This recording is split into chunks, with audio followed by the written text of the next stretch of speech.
আমি যা পড়াচ্ছি খালি তাই দেখতেছো? আপনার ক্লাস ভিডিওগুলো পরে আরেকবার দেখা হয় আর কি। দেখা হয়? জি স্যার। আচ্ছা,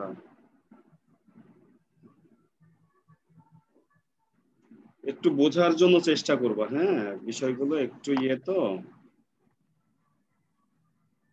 আজকে ওই লার্নিং ফ্রম অবজারভেশনের সেকেন্ড পার্টটা একটু দেখছিলাম আর কি ইউটিউবে আপনার লেকচারটা। তো এখানে স্যার ওই যে ডিসিশন ট্রি এর ক্ষেত্রে যে অ্যাট্রিবিউট গুলা বেস্ট অ্যাট্রিবিউটটা যে খুঁজে বের করা, তো ওইটা কি প্রত্যেক ক্ষেত্রে মানে আমাদের যদি ওই চার্টটা যদি দেয়া থাকে তাহলে কি প্রত্যেক ক্ষেত্রে ওই গেইনের ভ্যালু বের করে করে বেস্ট অ্যাট্রিবিউটটা বের করতে হবে? মনে করো যে প্রথম বলি ওই ডিসিশন ট্রি এর ক্ষেত্রে মনে করো 5টা অ্যাট্রিবিউট আছে। তো আমার প্রথম দরকার কি? প্রথম দরকার হচ্ছে যে হাইয়েস্ট গেইনের অ্যাট্রিবিউটটা বের করবো, সেটাকে রুট হিসাবে আমি রাখবো। জি স্যার। আচ্ছা, যখন রুট হয়ে গেল, এখন তারপরের কোন অ্যাট্রিবিউটটাকে চুজ করব? সেই অ্যাট্রিবিউটের জন্য রুট বাদে বাকিগুলোর মধ্য থেকে আবার কি করব? ওই হচ্ছে গেইনের গেইন বের হাইয়েস্ট করব। ভ্যালুটা। জি আচ্ছা, স্যার। হ্যাঁ হ্যাঁ, এখন গেইনের ভ্যালু বের করব। এখন এখানে ওই তারপরে যে অ্যাট্রিবিউটটা আসবে এরপরে বাকিগুলোর থেকে, এবং ওইখানে আবার দেখতে হবে যে কোন কোন যাচ্ছে, মানে ওই অ্যাট্রিবিউটের প্যাটার্ন ভ্যালুর অ্যাট্রিবিউট যেটা তার ভ্যালুর উপর ডিপেন্ড করে কোনটার সঙ্গে আবার কোনটা লিঙ্ক হবে। হ্যাঁ, তো এইভাবে কমপ্লিটলি যাবে। আমি আসলে এটা তোমাদের এখান থেকে দেখিয়েছি। আমার আর একটা কমপ্লিট লেকচার ছিল, ওইটা ক্যাম্পাসে আছে, একেবারে একটা ডিসিশন ট্রি। এখানে তো কমপ্লিটটা নেই, জাস্ট 2টা গেইন বের করে দেখিয়ে আনো হয়েছে। জি স্যার, এখানে শুধু হ্যাঁ দুইটা গেইন বের হ্যাঁ, করে দুইটা। আর আমার আরেকটা নোট করা আছে, ওইটা হচ্ছে ক্যাম্পাস আছে। আমি দেখি যদি ওটা করা প্রয়োজন হয় তাহলে ওটা এনে দেবো, আর না হলে আমরা মেশিন লার্নিং এ ওটা আবার ডিটেলস দেখবো। তো জাস্ট এখন এখানে এইভাবে দেখো আর কি। আর এমনি যদি আরো অ্যাডভান্স করতে চাও, ইউটিউবে আরো লেকচার বা আরো টিউটোরিয়াল দেখলে আরো ডিটেলস লিংক আছে, সেগুলো যদি চাও আমি দিয়ে দেবো, সমস্যা নেই। আচ্ছা, যাই হোক, এখন ওইগুলো নিয়ে আমরা আরো ডিটেলস আলোচনা করতে পারবো। তো আজকে আমরা যেখান থেকে আবার শুরু করব সেটা হচ্ছে যে আমরা আসলে খুব ছোট ছোট বিষয়, ছোট ছোট ডেফিনেশন দিয়ে আমরা অনেক সময় লাগতেছে আসলে এটা শেষ করতে। আমি বারবার রিগ্রেশনে যেতে যাচ্ছি, কিন্তু তার আগেই কিছু কিছু ইম্পর্টেন্ট বিষয় থাকতেছে, এই জন্য আমি এখনো যেতে পারছি না। যাই হোক, তো আজকে আমরা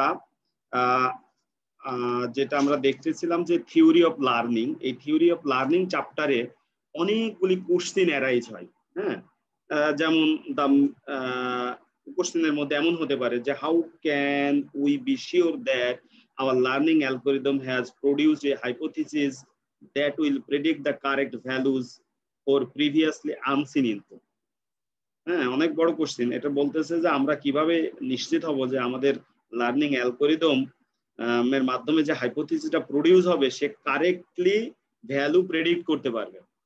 আচ্ছা, এরপর আবার বলতে in formal terms, how do we know that hypothesis H is close to the target function F. আমরা এগুলোর সঙ্গে পরিচিত। যাই হোক, এই ধরনের সেট অফ কোশ্চিন আছে।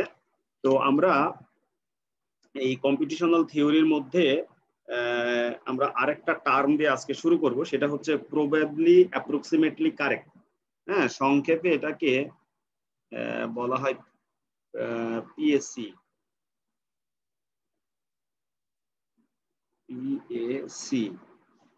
আচ্ছা, এখন এই পিএসসিটা কি আসলে?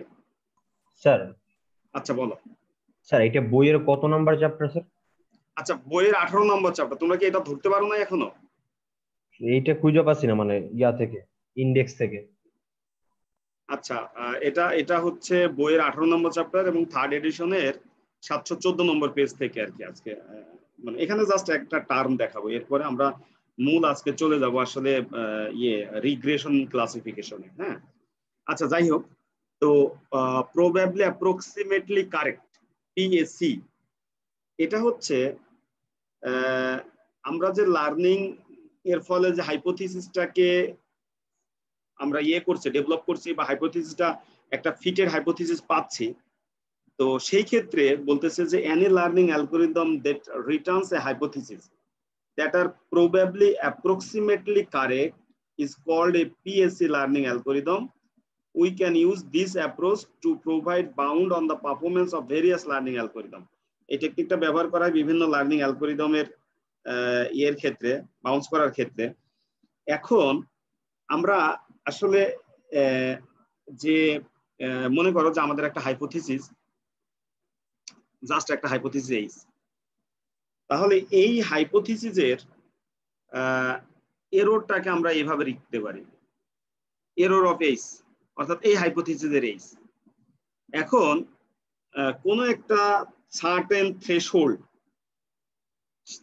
ভ্যালু, আমরা অনেক সময় থ্রেশহোল্ড ভ্যালু ইউজ করি। সাপোজ একটা থ্রেশহোল্ড ভ্যালু এখানে এমটি এপসাইলন দেয়া আছে, এপসাইলন ইয়েটা তো আমি এখানে লিখতে পারবো না আর কি এই দিয়ে। তো যাই হোক, তো বলা হচ্ছে যে একটা hypothesis H is called approximately correct if error is less than এত, then that means epsilon is a small constant.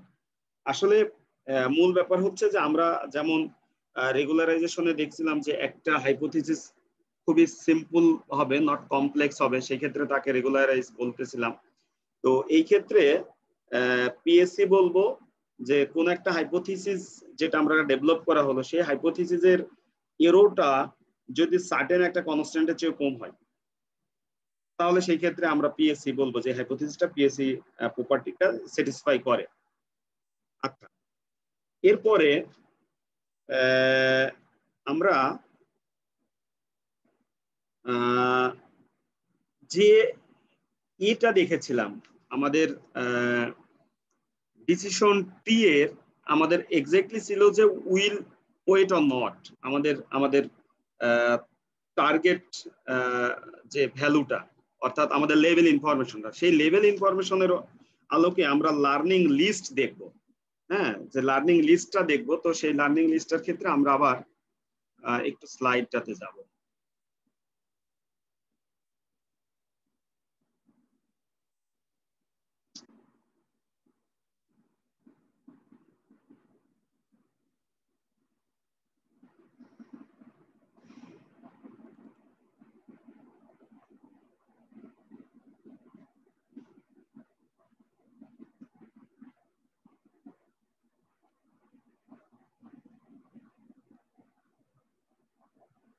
তোমরা কি স্লাইড দেখতে পাচ্ছ?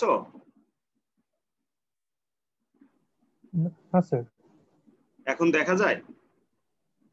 না স্যার, দেখা যাচ্ছে না স্যার। স্যার দেখা যাচ্ছে না স্যার। আচ্ছা, দেখা যাচ্ছে না।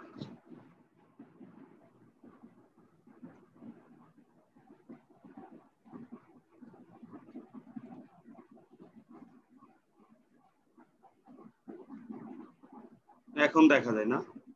জি স্যার।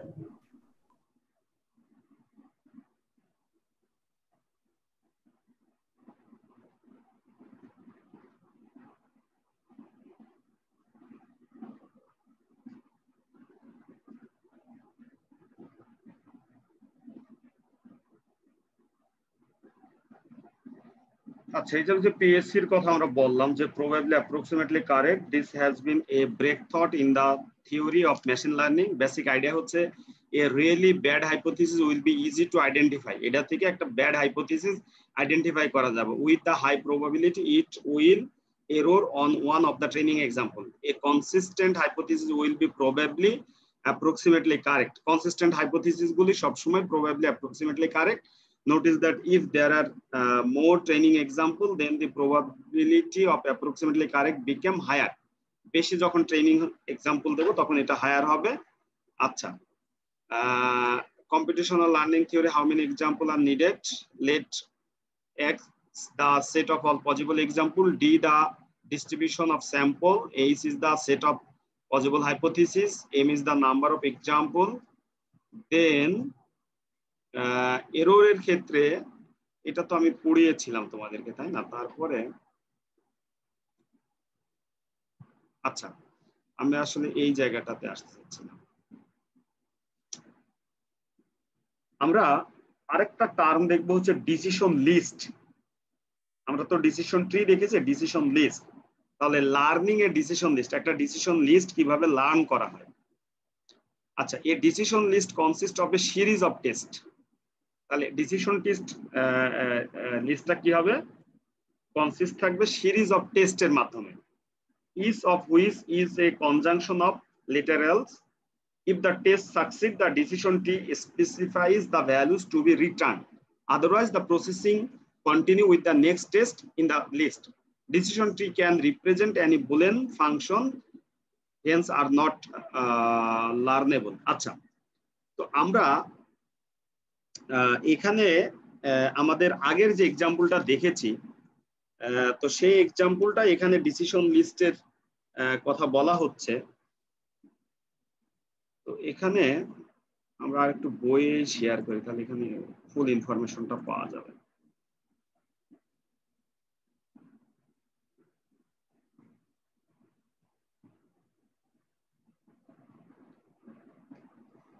আচ্ছা, এখন যে ডিসিশন লিস্টের কথা বললাম তোমরা দেখতে পাচ্ছ না?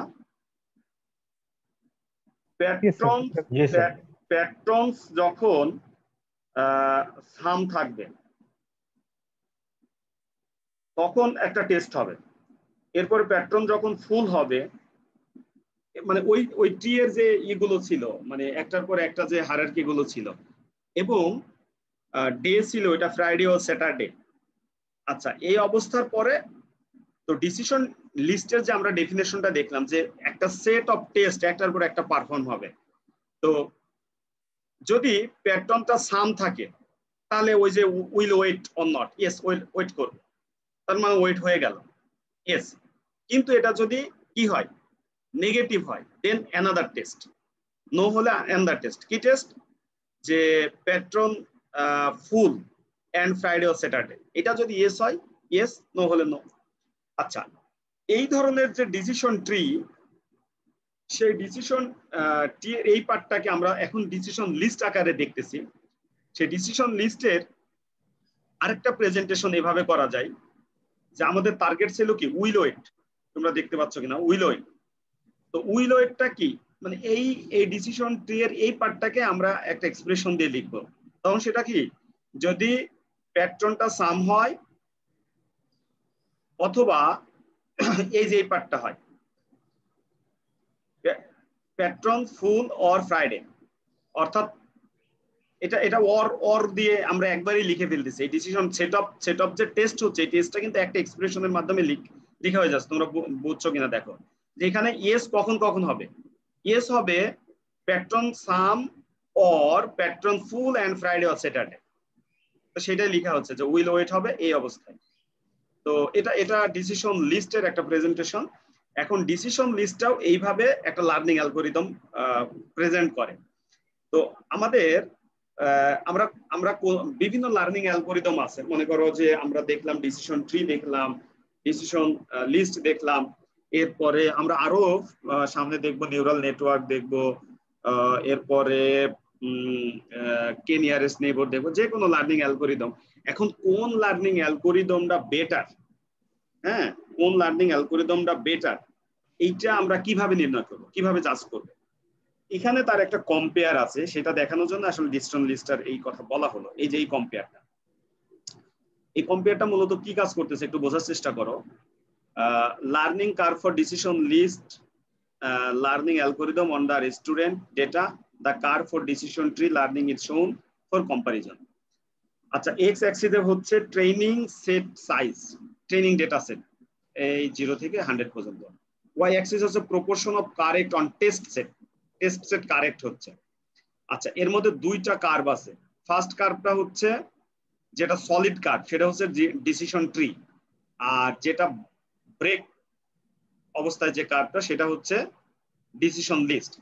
তো এই দুইটা কার্ভ থেকে কি বোঝা যায় তোমরা বুঝতে পারো কিনা দেখো, যে ট্রেনিং সেটের এক্সাম্পল গুলো বাড়ার সাথে সাথে ডিসিশন ট্রি এর অ্যাকুরেসি বেড়েছে, এবং একটা নির্দিষ্ট লেভেলের ট্রেনিং সেটে যাওয়ার পরে অ্যাকুরেসি কিন্তু স্টেবল হয়ে গেছে, আর বাড়ে না। হ্যাঁ, আচ্ছা, সিমিলারলি ডিসিশন লিস্টেরও ট্রেনিং সেট বাড়ার সাথে সাথে অ্যাকুরেসি বেড়েছে, বাড়তে বাড়তে একটা নির্দিষ্ট পর্যায়ে আসার পরে এই মনে করো 30 বা 40 নিয়ার অ্যাবাউট, তখন কিছুটা স্টেবল হয়ে গেছে, এরপর আস্তে স্লাইটলি বেড়েছে। তো এই দুইটা কার্ভ থেকে আমরা বেশ কিছু অ্যাজাম্পশন পাই, যে এই কথাগুলো আমি আগেও বলেছি যে ট্রেনিং এক্সাম্পল বা ট্রেনিং ডেটা সেটের সাইজ বাড়ার সাথে সাথে কি লার্নিং অ্যাকুরেসি বেড়ে যাবে। আচ্ছা, দ্বিতীয় কথা হচ্ছে এটা তো দুইটার ক্ষেত্রে কমন। এখন আমরা যদি বলি which learning algorithm is better, বলো তো কোন লার্নিং অ্যালগোরিদমটা বেটার এই এই এই এই কার থেকে? তোমরা আমাকে শুনতে পাচ্ছ? জি স্যার। হ্যাঁ বলো কোন কোন ডিসিশন,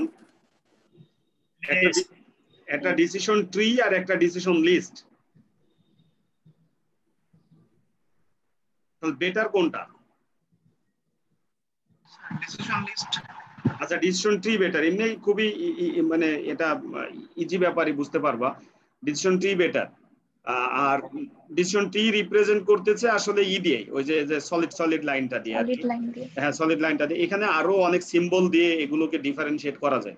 তোমরা যখন কাজ করবা এই ধরনের, তখন এখানে মনে করো এটাতে স্টার দিয়ে দিলাম আর এটাতে জাস্ট সিম্পল লাইন থাকলো, হ্যাঁ এটাতে স্টার দিয়ে দিলাম, এটাতে ডায়মন্ড দিয়ে দিলাম, এটা বিভিন্ন অ্যাঙ্গেলে লাইনগুলোকে করা যায় আর কি। তো যাই হোক, আমরা মূলত এইটার মাধ্যমে এই এই লার্নিং এর এই বেসিক পার্ট গুলো শেষ করতেছি। এখন আমরা খুবই গুরুত্বপূর্ণ একটা টপিকের দিকে যাব, সেটা হচ্ছে regression and classification with linear model. Regression and classification with linear model, এখানে আমরা যাব। তো রিগ্রেশন আসলে আমরা যে প্রথম টার্মটা দেখবো সেটা হচ্ছে রিগ্রেশন, এরপরে ক্লাসিফিকেশন, এবং এই রিগ্রেশন বা ক্লাসিফিকেশন এই দুটো দেখা হবে উইথ লিনিয়ার মডেল দিয়ে। এর আগে কিন্তু কখন ক্লাসিফিকেশন হবে এবং কখন রিগ্রেশন হবে এই কথাটা আমি বলেছিলাম, তোমাদের কারো মনে আছে কিনা? এই চ্যাপ্টারে আমি পড়াতে গিয়ে প্রথমে এই কথা বলেছিলাম যে কখন রিগ্রেশন হবে এবং কখন ক্লাসিফিকেশন হবে। কারো মনে আছে? মনে নেই না? আসলে আরেকটু পার্টিসিপেটরি ওইতে করা যেত ক্লাসটা, ওই হয় অনেক সময় আসলে আমি এখানে তো ওই ক্লাসের মতো তো অবস্থাটা করা যাচ্ছে না, একটা প্রবলেম। আর দ্বিতীয় প্রবলেম হচ্ছে যে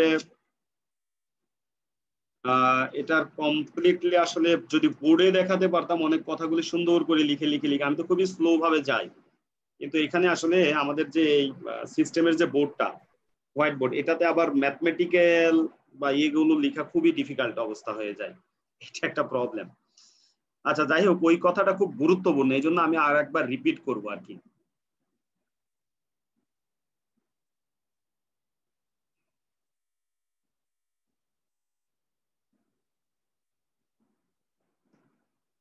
আচ্ছা রিপিট যেটা করব সেটা হচ্ছে ক্লাসিফিকেশন এবং রিগ্রেশন।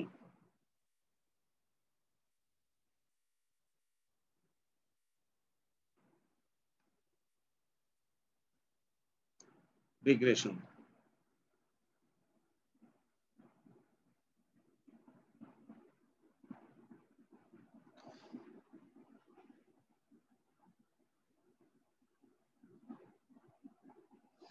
আচ্ছা, আমরা এই যে ওয়াই ভেরিয়েবলটাকে আউটপুট দিয়ে প্রকাশ করেছি, হ্যাঁ,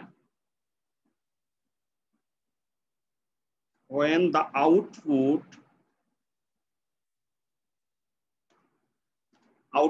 y is one of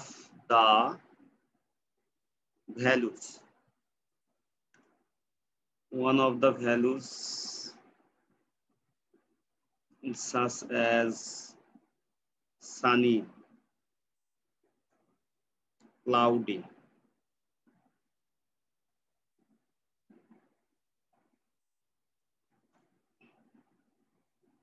or rainy.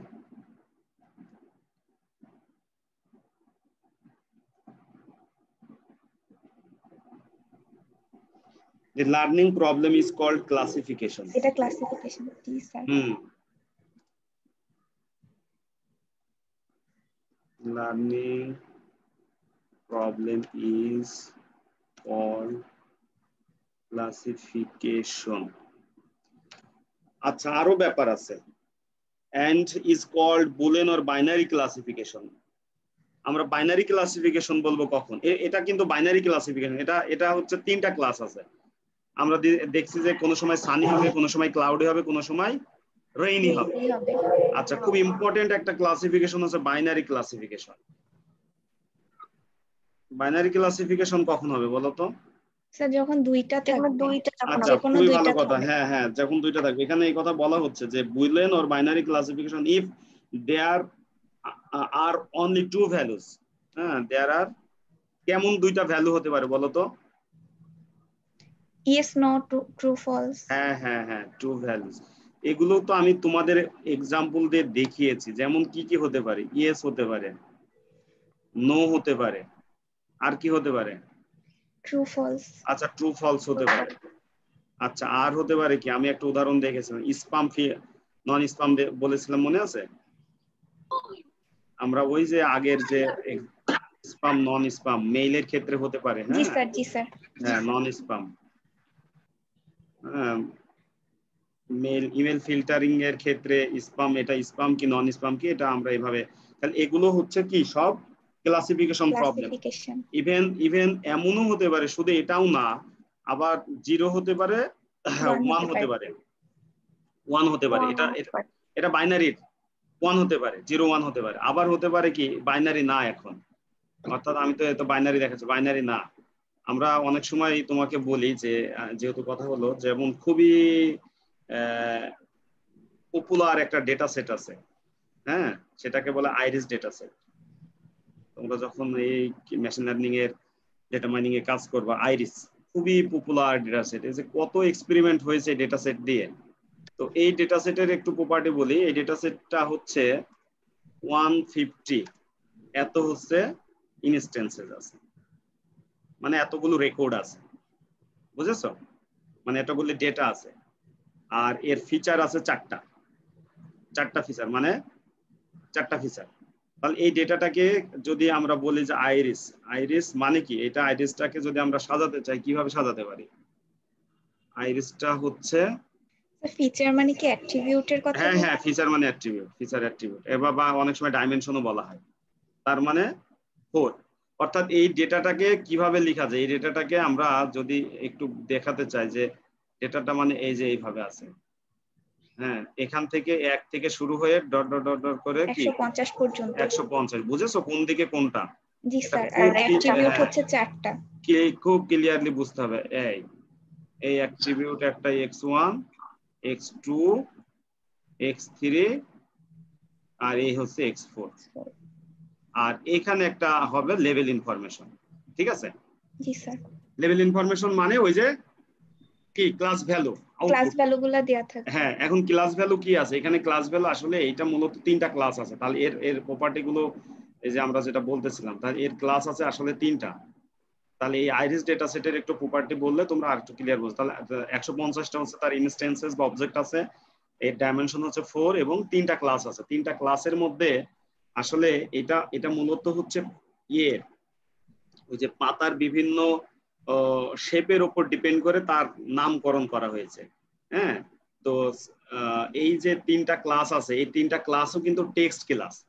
আমরা অনেক সময়, আমি এটা বলার কারণ হচ্ছে, যেমন এই যে এর মতনই মনে করো সানি ক্লাউডে রেইনি।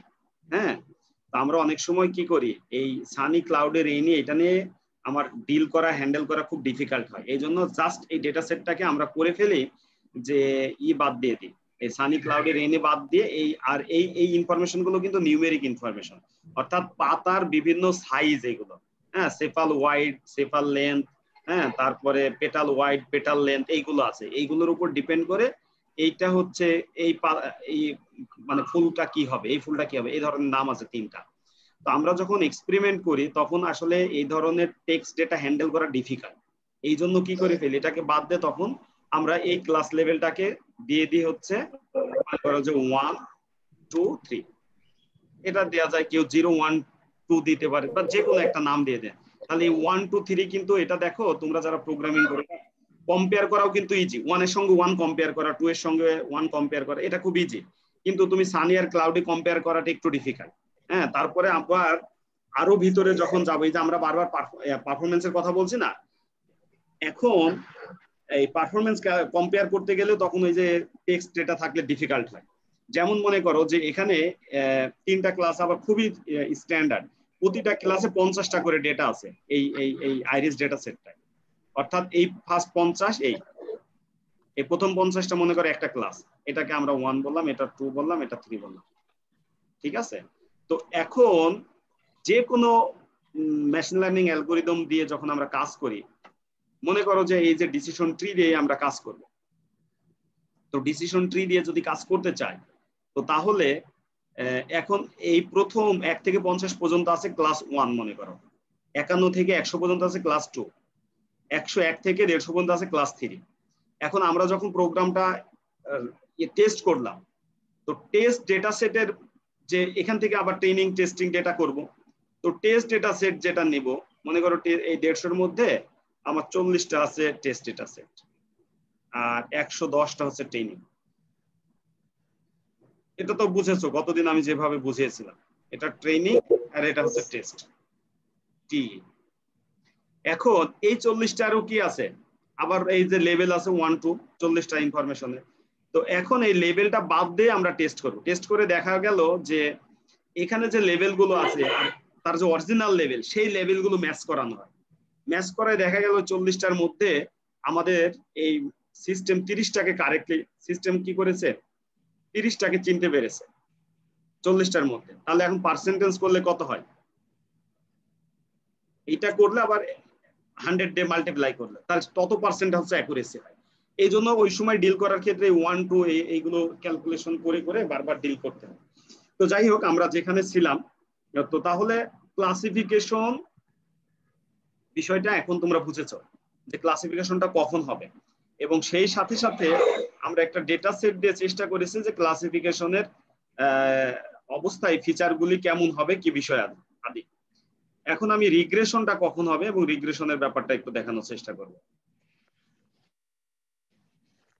আচ্ছা, এই গেল ক্লাসিফিকেশন। এখন রিগ্রেশন।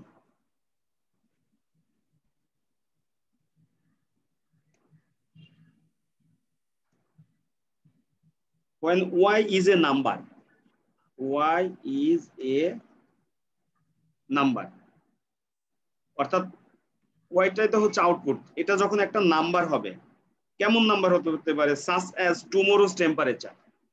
হ্যাঁ,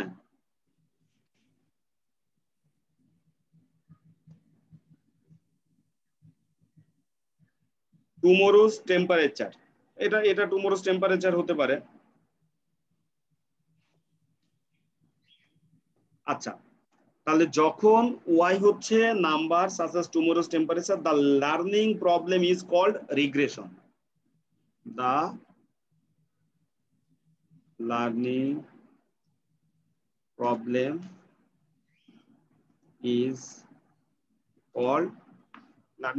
is called regression. আচ্ছা, technically solving a regression problem is finding a conditional expectation or average values of y, because the probability that have found exactly the right real values for 0. আচ্ছা, যাই হোক, এই পরের কথাটা আমরা আসলে সেই জায়গায় যাব, তখন বুঝবো আর কি। তো এখন সিম্পলি এটা বুঝো যে আসলে যদি y এর ভ্যালুটা হচ্ছে একটা নাম্বার হয়, সাপোজ টুমোরোজ টেম্পারেচার, সাপোজ কোন একটা হাইট। হ্যাঁ, আচ্ছা, তো এখন এখানে রিগ্রেশনের ক্ষেত্রে যেটা হচ্ছে আউটপুটটা হবে জাস্ট সিঙ্গেল একটা ভ্যালু হবে। আর একটা ইম্পর্টেন্ট ব্যাপার, এটা হচ্ছে নাম্বার হতে হবে এবং সিঙ্গেল একটা ভ্যালু হবে। আর সিঙ্গেল ভ্যালু না হয়ে যদি 2 অথবা মোর দেন ভ্যালু হয়, নাম্বারের ক্ষেত্রেও কিন্তু এই যে যেমন আমরা বললাম যে ক্লাস লেভেল 0 1 হতে পারে, সেটাও তো নাম্বার, কিন্তু সেটা কিন্তু মোর দেন কি 1, মোর দেন 1 হলে সেটা ক্লাসিফিকেশন। আর যখন আউটপুট ভ্যালুটা জাস্ট 1 হবে, সেটা হচ্ছে রিগ্রেশন। এই এতটুকু পার্থক্য। আসলে এই কথাগুলি ওই গতদিনও বলা হয়েছিল, বাট এইভাবে লিখে বলা হয় নাই, হয়তো তোমরা সেভাবে এটাকে ইয়ে করো নাই, গুরুত্ব দিয়ে হয়তো মনে রাখার চেষ্টা করো নাই। তো যাই হোক, আমরা আসলে এই দুইটা ডেফিনেশন দিয়েই শুরু করতে যাচ্ছি, আমাদের রিগ্রেশন এবং ক্লাসিফিকেশন উইথ লিনিয়ার মডেল। তো আমরা আবার আমাদের বইটাতে যাই। আসলে মানে এখানে অনেক কিছু লেখা সম্ভব হবে না, তো এই জন্য আমাদের বারবার এটাই করতে হচ্ছে।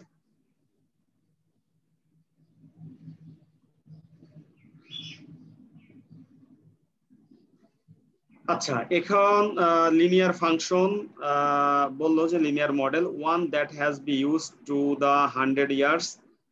রিগ্রেশন যে প্রবলেমটা সেটা বলতেছে এটা 100 ইয়ার্স ধরে ব্যবহার হচ্ছে।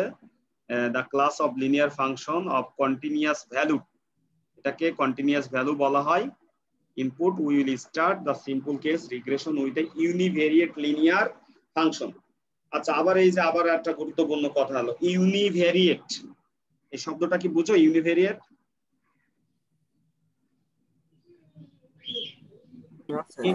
কি হতে পারে?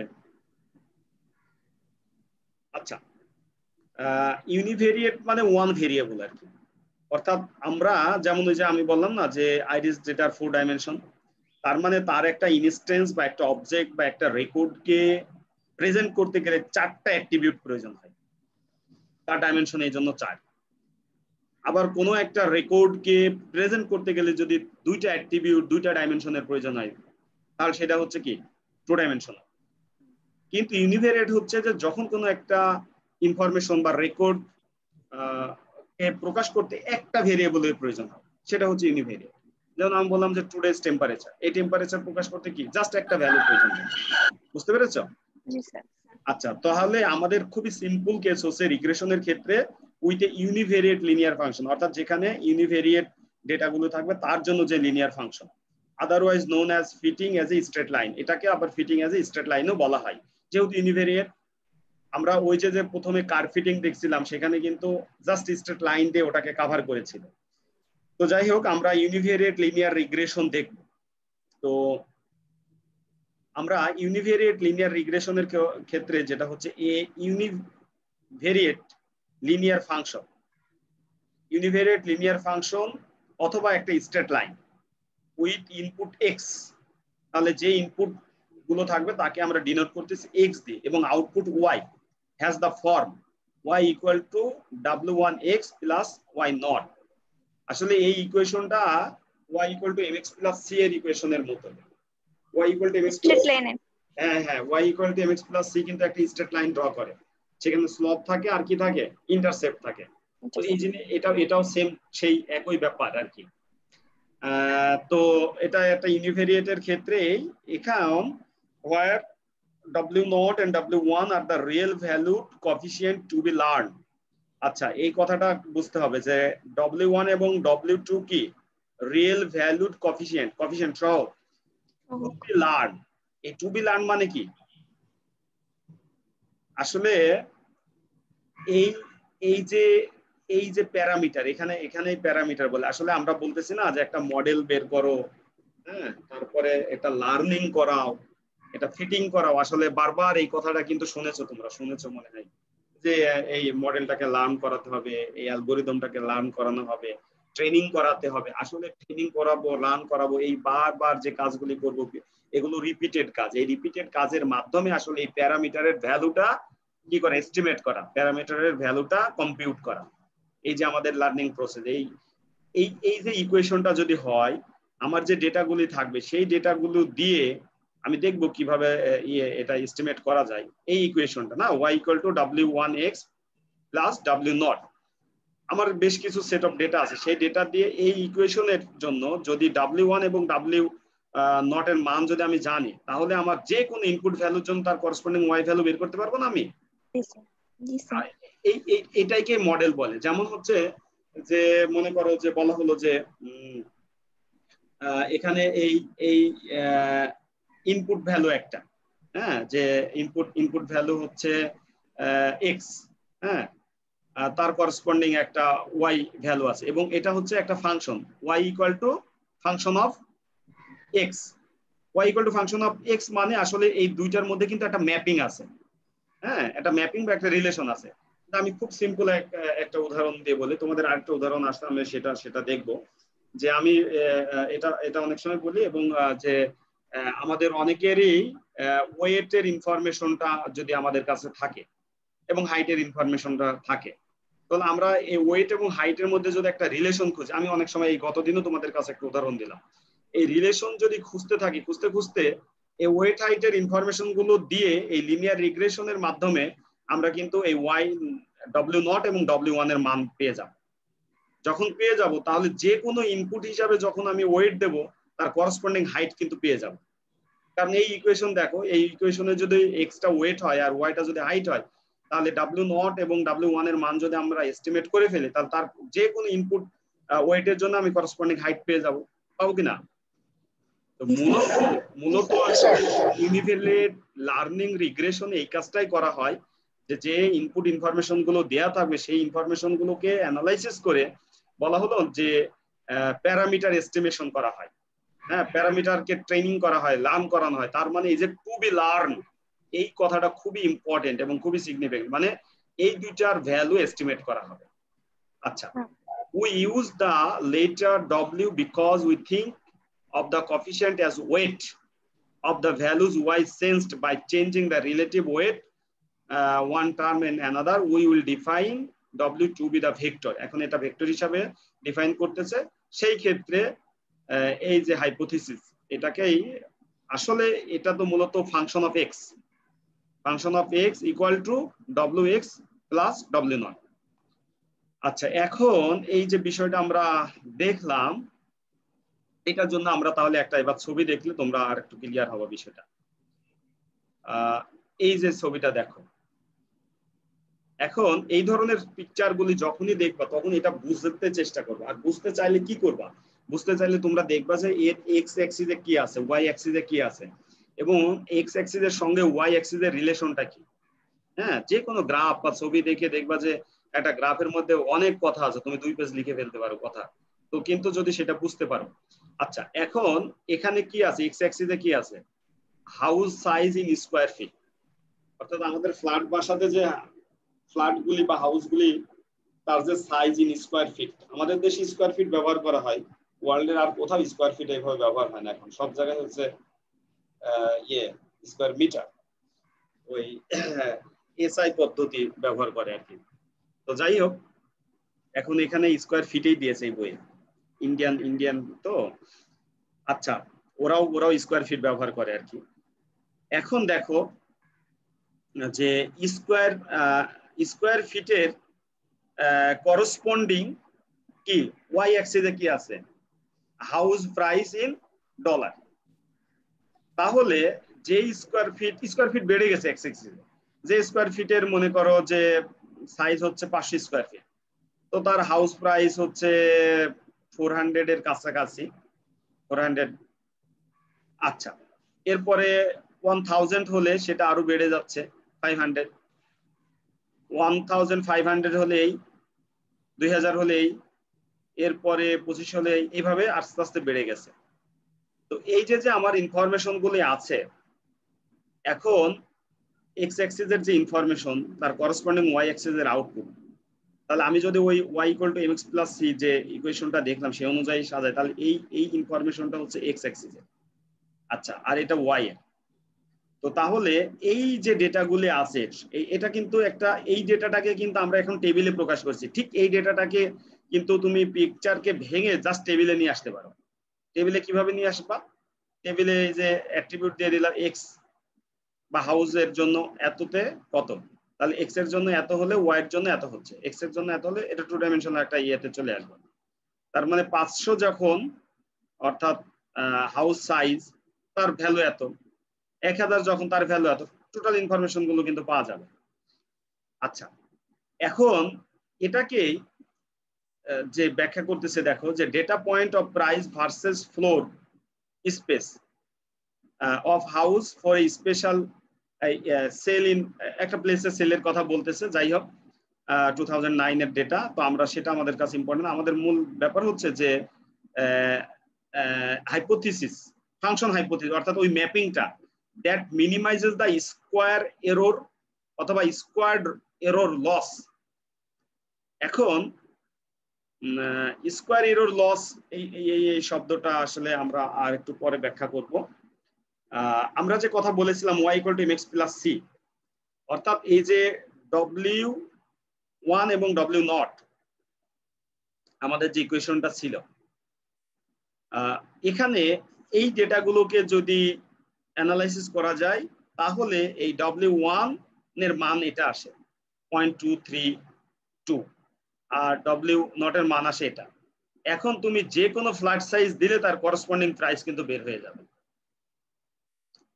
তো এটা এটা এ পর্যন্ত আমরা আর কি বুঝলাম। এখন আমরা আমাদের যে অবস্থায় ছিলাম সেখান থেকে আমরা দেখব যে কিভাবে আসলে W1 এবং W0 এর মানটা বের করা যায়, অর্থাৎ এই লিনিয়ার রিগ্রেশনের এস্টিমেশনটা করা যায়, তার প্যারামিটার এস্টিমেশন। আচ্ছা, তো আমরা সেই কথাই চলে আসবো যে আমাদের যে ফিগারটার ডেসক্রিপশন আমরা দেখেছি, তো সেই ফিগারটা 18.13a shows an example of training set of n points in the xy plane. xy plane মানে এটা 2 dimensional একটা view. Each point representing the size in a square feet and the price of house offered for sale. আচ্ছা, the task of finding the function HW that best fit this data is called linear regression. To fit a line to a data, all we have to find the values of weight W0, W1 that minimize the empirical loss. It is traditional going back to Gauss and to use a square loss L2 norm, some of the training example. আচ্ছা, আরেকটা ব্যাপার হচ্ছে যে আমাদের এখানে যে ডেটাগুলো আছে, ডেটাগুলো আমরা চিন্তা করি যে একটা স্ট্রেট লাইন রিগ্রেশন লাইন যদি ড্র করা হয়, তাহলে আসলে এই ডেটাগুলি এই স্ট্রেট লাইনের কাছাকাছি স্ট্যান্ডার্ড থাকা উচিত। এখন এই স্ট্রেট লাইন থেকে প্রতিটা ডেটা পয়েন্টের যে দূরত্ব, এইটাই হচ্ছে তার লস। যেমন এই স্ট্রেট লাইনের এই পয়েন্টটা, তাহলে স্ট্রেট লাইন থেকে এই যে দূরত্ব, এটা হচ্ছে তার লস, এটা হচ্ছে তার লস, এটা হচ্ছে তার লস, এবং প্রতিটা পয়েন্টের যে লস সেটা থেকেই যদি স্কোয়ার সাম করা হয়, হ্যাঁ, এবং সেই স্কোয়ার সামের লসটাকে যতটা মিনিমাইজ করা যায়, হ্যাঁ, যতটা মিনিমাইজ করা যায়, তাহলে আমরা বলতে পারবো যে ততটা আমাদের ট্রু লাইনের কাছাকাছি আসবে। এবং এই মিনিমাইজেশনটাই করেই আসলে আমাদের এই W1 এবং W0 এর ভ্যালুটা বের করা হয়। এখন আমি এর আগেও বলেছি যে L2 নর্ম যেটা, সেটার ক্ষেত্রে আসলে এটা একটা কোয়াড্রেটিক, L2 নর্ম যখন হয় সেটা হচ্ছে কোয়াড্রেটিক হয়। এখানে যে লসের কথা বলা হচ্ছে যে মিনিমাইজ দ্য এম্পিরিক্যাল লস, তাহলে এম্পিরিক্যাল লসটা কোনটা? এম্পিরিক্যাল লসটা হচ্ছে যে আমাদের যেটা এস্টিমেটেড হবে HWXJ, এখানে XJ ধরা হচ্ছে, সাপোজ সকল যে ইনফরমেশন ডেটাগুলোকে XJ ধরা হচ্ছে। আর এখানে লস অফ এই যেহেতু এস্টিমেটেড ফাংশন হচ্ছে H হাইপোথিসিস এবং W ওয়েটের জন্য ধরা হচ্ছে, এইটা তাহলে লস অফ HW এর লস মানে কি? এখানে প্রতিটা পয়েন্টের লস। আমি যেটা বলতেছি আবার বুঝো যে প্রতিটা পয়েন্ট মানে এই পয়েন্টের লস কোনটা, এই পয়েন্টের করসপন্ডিং লস হচ্ছে এই যে ট্রু ভ্যালু, এই যে স্ট্রেট লাইন, এই স্ট্রেট লাইন থেকে এই ডিসটেন্সটা হচ্ছে এর লস, এই পয়েন্টের লস হচ্ছে এটা, এই পয়েন্টের লস হচ্ছে এটা। এখন তার মানে আমার n সংখ্যক পয়েন্টের লসটাকে স্কোয়ার সাম করতে হবে। তো যেহেতু পয়েন্ট আছে কি n সংখ্যক, তার মানে যে 1 থেকে শুরু করে n সংখ্যক সামেশন নেওয়া হচ্ছে। আচ্ছা, এরপরে কি L2 নর্মস YJ, অর্থাৎ প্রতিটা x এর জন্য করসপন্ডিং YJ, এবং এই যে যেটা এস্টিমেটেড যেটা, তাহলে এই দুটার ডিফারেন্সটাই হচ্ছে একটার জন্য, যখন j এর ভ্যালু 1, সাপোজ j এর ভ্যালু 2, এভাবে n সংখ্যক হচ্ছে। আর যেহেতু L2 নর্মস এবং L2 নর্মসটা হচ্ছে কোয়াড্রেটিক, কোয়াড্রেটিক মানে স্কোয়ার।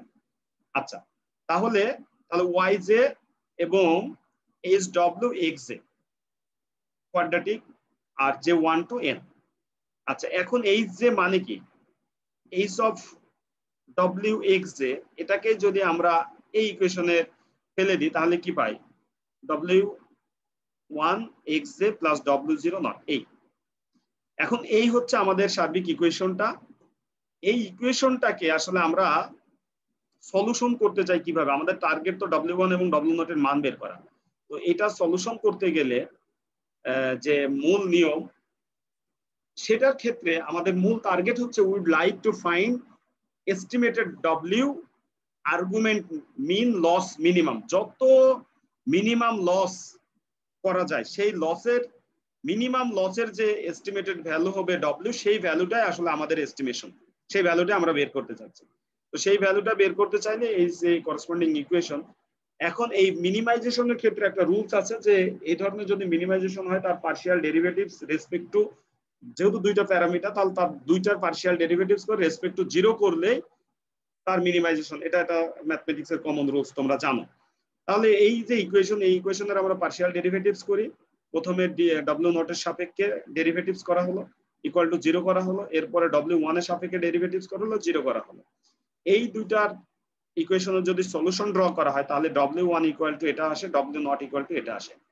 আচ্ছা, এখন আমাদের এখানে যে এক্সাম্পলটা আমরা দেখতেছি যে স্কয়ার ফিট এবং করসপন্ডিং প্রাইস, তার যে ডেটা সেটটা আছে সেই ডেটা সেট এর আলোকে যদি আমরা ডেটাগুলো বসাই এই W1 এবং W0, তাহলে W1 ইকুয়াল টু পাই আমরা 0.232 এবং W0 ইকুয়াল টু 246, এই ধরনের ভ্যালু পাই।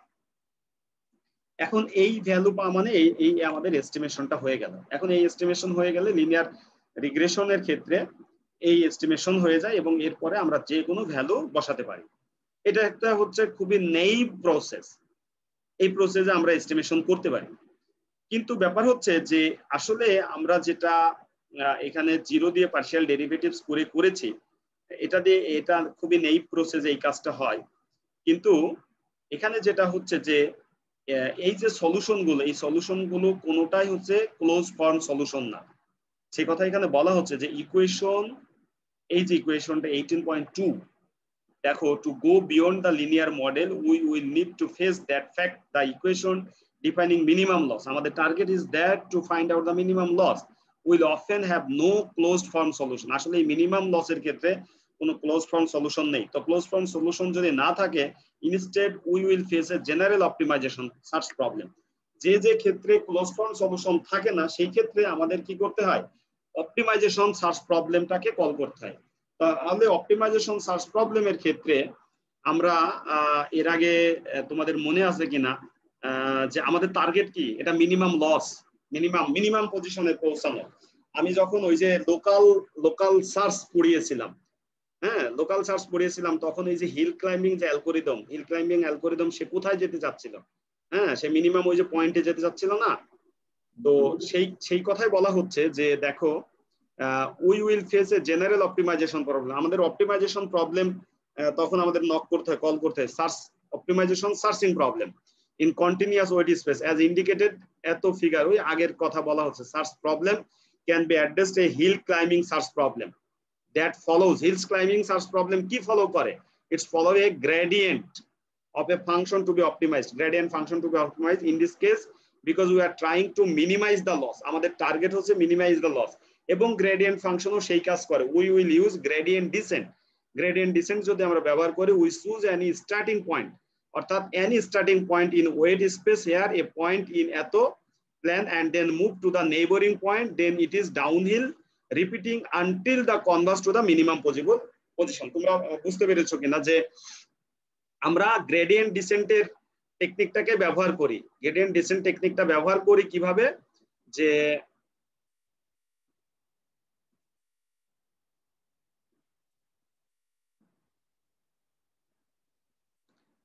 আমরা এই যে আপহিল ডাউনহিলে যখন দেখেছিলাম যে এভাবে যে যে যে যে যে যে এভাবে আসে না, তখন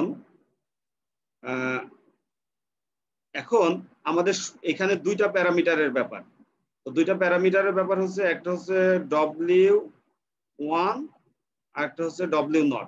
তাহলে এর একটা র্যান্ডম যে কোনো ভ্যালু দিয়ে আমরা শুরু করলে এই দুইটা ভ্যালুর পরবর্তী নেক্সট স্টেপ, তারপর নেক্সট স্টেপ, এবং এটা কম্পেয়ার কি ছিল মনে আছে কিনা, যে এই স্টেপের সঙ্গে পরেরটা, এরপরে পরেরটা, এরপর পরেরটা, এইভাবে একটা পর্যায়ে এসে দেখবা যে এর পরেরটা হচ্ছে কি, এ কিন্তু ডাউনহিল হচ্ছে হতে হতে এরপরে এক পর্যায়ে ডাউনহিল হচ্ছে না, আপহিল হচ্ছে, তখন এইটাই সেই মিনিমাম পয়েন্ট, মিনিমাম লস।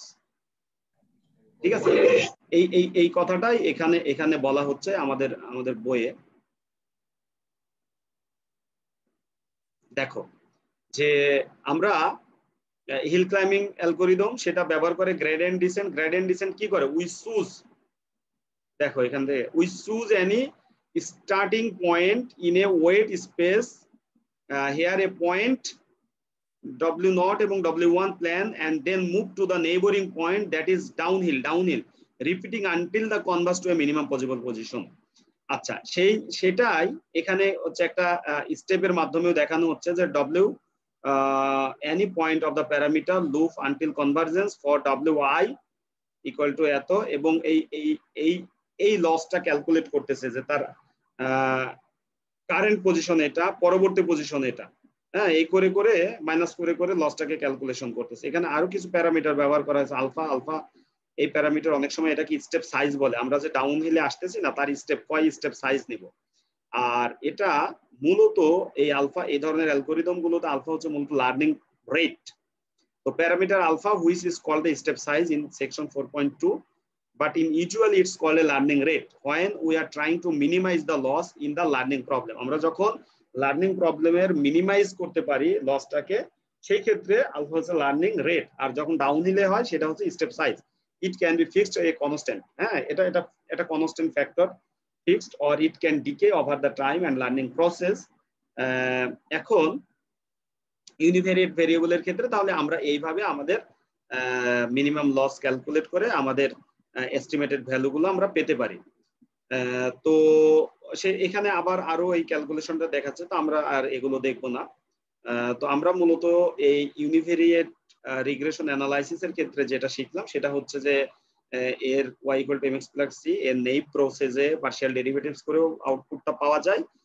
আর যেহেতু এর কোনো ক্লোজড ফর্ম সলিউশন নেই, সেহেতু আমরা মূলত এটাকে যদি অপটিমাইজেশন সার্চিং অ্যালগরিদমটাকে ইউজ করি, সেই ক্ষেত্রেও আমরা মিনিমাম লসটা পেতে পারি এবং সেই সাথে সাথে আমরা এদের এস্টিমেটেড ভ্যালুটা বের করতে পারি। তো এটা হচ্ছে আমাদের ইউনিভেরিয়েটের জন্য গেল। এরপরে আমি জাস্ট মাল্টিভেরিয়েটটা দেখে শেষ করব, পরবর্তীতে আমরা দেখব। আচ্ছা, এখন ইউনিভেরিয়েটে আমাদের কি বিষয় ছিল? ইউনিভেরিয়েটে আমাদের ব্যাপারটা ছিল যে এক্স এর ভ্যালু শুধু একটা এক্স ছিল। কি ছিল? এক্স সংখ্যা দেখো শুধু y = mx + c এর মতো। তার মানে আমাদের w = w1 x w0। এখানে এই এক্সটাই কিন্তু ভেরিয়েবল। আমি ইউনিভেরিয়েট বলতেছি কেন? এখানে শুধু একটা ভেরিয়েবল এক্স। তার মানে আমার এই ডেটার ক্ষেত্রে অর্থাৎ টেম্পারেচার একটা 1 আর একটা ভ্যালু টেম্পারেচার, একদিনের টেম্পারেচার। আজকে মনে করো যে 20 অক্টোবর, এই 20 অক্টোবরের টেম্পারেচার কত? মনে করো 28 ডিগ্রি সেন্টিগ্রেড, একটা ভ্যালু। নেক্সট 21 30 ডিগ্রি, জাস্ট একটা ভ্যালু। এই জন্য এটা ইউনিভেরিয়েট। কিন্তু যদি এমন থাকে যে আসলে একটা ভ্যালু দিয়ে হচ্ছে না, যেমন আমরা আইরিস ডেটা সেটে দেখলাম চারটা অ্যাট্রিবিউট, চারটা ডাইমেনশন, চারটা ভ্যালু দিয়ে প্রকাশ করতেছে কোন একটা রেকর্ডকে, তাহলে এক্স এর মান সেখানে কত? x1 x2 x3 x4। সেই ক্ষেত্রে আমাদের আসলে মাল্টিভেরিয়েট দরকার। বুঝতে পেরেছো কিনা? তো মাল্টিভেরিয়েটের ক্ষেত্রে যেটা হবে যে we can easily extend it to multivariate linear regression problem in which is example xj is an n element vector. আসলে এই xj মানে কি? আমরা ওখানে বলেছিলাম n সংখ্যক x থাকতে পারে, তাই না?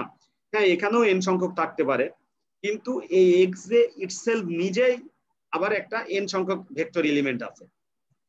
তো সেইভাবে যদি আমরা চিন্তা করি তাহলে আমাদের ফর্মটা হবে যে h of xj equal to এটা তো কনস্ট্যান্ট একটা h0 w0, এরপরে w1 xj1 w2 xj2 w3 xj3 dot dot dot wn xjn। এই এখন এটাকে এই যে ম্যাথমেটিক্স এর এই w0 ছাড়া বাকি সবগুলোকে কিন্তু আমি এই সামেশনের মধ্যে নিয়ে আসতে পারি। তোমরা বুঝছো কিনা দেখো, এই i এর মধ্যে নিয়ে আসছে। জাস্ট i এর মান যদি 1 হয় তখন এইটা কি হবে? w1 xj1। i এর মান যখন 2 হবে এটা কি হবে? w2 xj2। i এর মান যখন n হবে wn xjn। তার মানে এটা তো সামেশন এর প্রত্যেকটা। তার মানে এই ইকুয়েশনটাকে খুবই সংক্ষেপে এভাবে লেখা যায়। এটা ম্যাথমেটিক্যাল প্রেজেন্টেশন আর কি। আচ্ছা, এরপরে মাল্টিভেরিয়েটের ক্ষেত্রে যে কাজটা হয় যে মাল্টিভেরিয়েটের ইকুয়েশনটা এখান থেকে এটা আসে, এরপরে মাল্টিভেরিয়েটেও ঠিক সেই কাজই করা হয়, মানে মূল কাজ কিন্তু সেমই। মাল্টিভেরিয়েটে কি কাজ করা হবে? আবার মাল্টিভেরিয়েটে ওই যে মিনিমাম স্কোয়ার এরও লসটাকে কমানোর জন্য এই কথা বলা হচ্ছে যে আমরা এস্টিমেট করবো w স্টার আর্গুমেন্ট মিন w, অর্থাৎ যেখানে সবচেয়ে মিনিমাম লস L2 নর্মস এর ক্ষেত্রে এই w yj এবং x w xj। আচ্ছা, এখন মাল্টিভেরিয়েট লিনিয়ার রিগ্রেশনের ক্ষেত্রেও ওই লস ফাংশন কমানো হচ্ছে এইভাবে। এই লস ফাংশন কমানোর ক্ষেত্রে এখানেও সেই আলফা ডেটা দিয়ে গ্রেডিয়েন্ট ডিসেন্ট ব্যবহার করা হয়েছে। গ্রেডিয়েন্ট ডিসেন্ট ব্যবহার করে এইভাবে তাকে হচ্ছে আবার এস্টিমেশন করা হয় আর কি। তো সেই এস্টিমেশন করার ক্ষেত্রে এখানে যে কাজ করা হয় একটু ডিফারেন্স আছে। ডিফারেন্সটা হচ্ছে যে ইউনিভেরিয়েট লিনিয়ার রিগ্রেশনের ক্ষেত্রে we did not have to worry about overfitting. হ্যাঁ, সেখানে ওভারফিটিং এর প্রবলেমটা থাকে না, ইউনিভেরিয়েটের ফ্যাসিলিটি হচ্ছে এটা। But with multivariate linear regression already তোমরা জানো ওভারফিটিংটা কি। In high dimensional data, multivariate মানে কি, সেটা হাই ডাইমেনশনাল ডেটা, অর্থাৎ হাই সেট অফ অ্যাট্রিবিউট থাকে। Space is a possible that some dimension that is actually irrelevant. তার মানে যেহেতু এটা high dimensional data, several attribute থাকে, কোনো অ্যাট্রিবিউট বা কোনো ডাইমেনশন হচ্ছে ইরিলেভেন্ট থাকতে পারে, হ্যাঁ, এর সঙ্গে সঙ্গতিপূর্ণ না, সেই জন্য এটা ওভারফিটিং হয়। Thus, it is common to use regularization on multivariate linear regression to avoid overfitting. এই ওভারফিটিংটাকে অ্যাভয়েড করার জন্য রেগুলারাইজেশন ব্যবহার করা হয়। এবং রেগুলারাইজেশন কি করা হয়, রেগুলারাইজেশনের মাধ্যমে we minimize the total cost of hypothesis, counting both empirical loss and complexity of hypothesis. তোমরা এটা অলরেডি আমি দেখিয়েছি যে রেগুলারাইজেশনের কস্টটা কিভাবে ক্যালকুলেশন করা হয়। Cost equal to empirical loss plus হচ্ছে কমপ্লেক্সিটি। এই কমপ্লেক্সিটির ক্ষেত্রে তখন আমরা কমপ্লেক্সিটিটাকে ক্যালকুলেশন করি। এরপরে এখানে বলা হচ্ছে যে যদি লস ফাংশনের ক্ষেত্রে Q1 = 1 হয় তাহলে L1 নর্ম, L1 নর্ম মানে জাস্ট দুইটা ডিফারেন্স। আর যদি Q2 হয় তাহলে regularisation L2 norms. L2 norms মানে সেটা হয়ে যায় তখন কি, সেটা তখন হয়ে যায় হচ্ছে ওই স্কোয়ার সাম লসের, স্কোয়ার সাম লস করে তখন তার প্যারামিটার ভ্যালুগুলো এস্টিমেশন করা হয়। এখানে আরো বেশ কিছু ডিটেলস ব্যাপার আছে, তো আমরা এগুলোর দিকে যাব না। যে এখানে ডিটেলস ব্যাপার আছে যে L1 এবং L2 নর্মস এর ক্ষেত্রে এখানে দেখা যায় L1 রেগুলারাইজেশনের ক্ষেত্রে ইরোরটা কম থাকে, অর্থাৎ একেবারে 0 পয়েন্টে পৌঁছায়। আর L2 এর ক্ষেত্রে ইরোরটা বেশি থাকে, এই জন্য 0 পয়েন্টে পৌঁছায় না। এই জন্য বেশ কিছু টার্ম আছে। তো যাই হোক, আমরা সেদিকে না গিয়ে জাস্ট এ পর্যন্ত বুঝলাম যে মাল্টিভেরিয়েটেও লসটাকে মিনিমাইজ করার মাধ্যমে প্যারামিটার গুলোকে এস্টিমেশন করা হয়। এবং প্যারামিটার এস্টিমেশন করার পরে যখন কোনো নিউ কেস আসে তখন নিউ কেসের জন্য এস্টিমেটেড প্যারামিটারের মাধ্যমে তার ওয়াই এর ভ্যালু গুলোকে কম্পিউট করা হয়। আচ্ছা, তো এরপরে আর যে বিষয়গুলো আছে যে linear classifier with hard threshold, soft threshold, এগুলো আমরা নেক্সট ক্লাসে দেখবো। আপাতত আজকের ক্লাসে লিনিয়ার রিগ্রেশন এবং এটা ইউনিভেরিয়েট এবং মাল্টিভেরিয়েট লিনিয়ার রিগ্রেশন কিভাবে কাজ করে এই বিষয়গুলোই তোমাদের দেখানোর চেষ্টা করা হলো। তো তোমরা এই আজকের ক্লাসের পর পরে আবার এটা বোঝার চেষ্টা করবা। আর আমি আসলে মূলত যেটা করতে চাচ্ছি যে আমি এখনো প্র্যাকটিক্যালের কাজের কথা কিছু বলি নাই, আজকে থেকে কিছু বলবো। আগের কাজগুলো তো তোমাদের যে অ্যালগোরিদম গুলো ছিল সেখানে তো ইমপ্লিমেন্ট করেছো। তোমরা আজকে পাইথন হোক বা আর হোক এই লিনিয়ার রিগ্রেশনের ক্ষেত্রে ইউনিভেরিয়েট ডেটার আমি যে ডব্লিউ এবং ডব্লিউ নট এবং W1 অর্থাৎ এই কোএফিসিয়েন্টটা কিভাবে এস্টিমেট হলো এটা দেখালাম। তোমরা এটা একটু ইমপ্লিমেন্ট করার চেষ্টা করো, খুবই সহজ। যে কোনো তুমি পাইথনে যাও অথবা আরে যাও, জাস্ট গুগলে লিখলে যে এটা কিভাবে হয় ওর কোড ডিটেলস দিয়ে দেবে। এবং এখানে এখন সব বিল্ডিং ফাংশন আছে, তো জাস্ট ওর জন্য একটা বিল্ডিং ফাংশন ইউজ করলেই ও ওই ভ্যালুটাকে রিটার্ন করে। হ্যাঁ, আগের মতো আর সেই কোড লিখে লিখে পুরোটা এখন করা লাগে না, কারণ এটা জাস্ট একটা বিল্ডিং ফাংশন ব্যবহার করেই অর্থাৎ ওই প্যারামিটার ভ্যালুগুলো রিটার্ন করে। তো তোমরা এই দুটার ইয়ে করবা আর কি, আর অথবা পাইথন ইমপ্লিমেন্ট করবা। এরপরে নেক্সট ক্লাসে আমরা এই লিনিয়ার ক্লাসিফিকেশনে যাব। আজকে রিগ্রেশন দেখবা, ক্লাসিফিকেশনের আমরা সফট এবং হার্ড থ্রেশহোল্ড দিয়ে শুরু করব। তো আজকের ক্লাস আমরা এই পর্যন্ত রাখি, নেক্সট ক্লাসে আবার কথা হবে। আসসালামু আলাইকুম স্যার।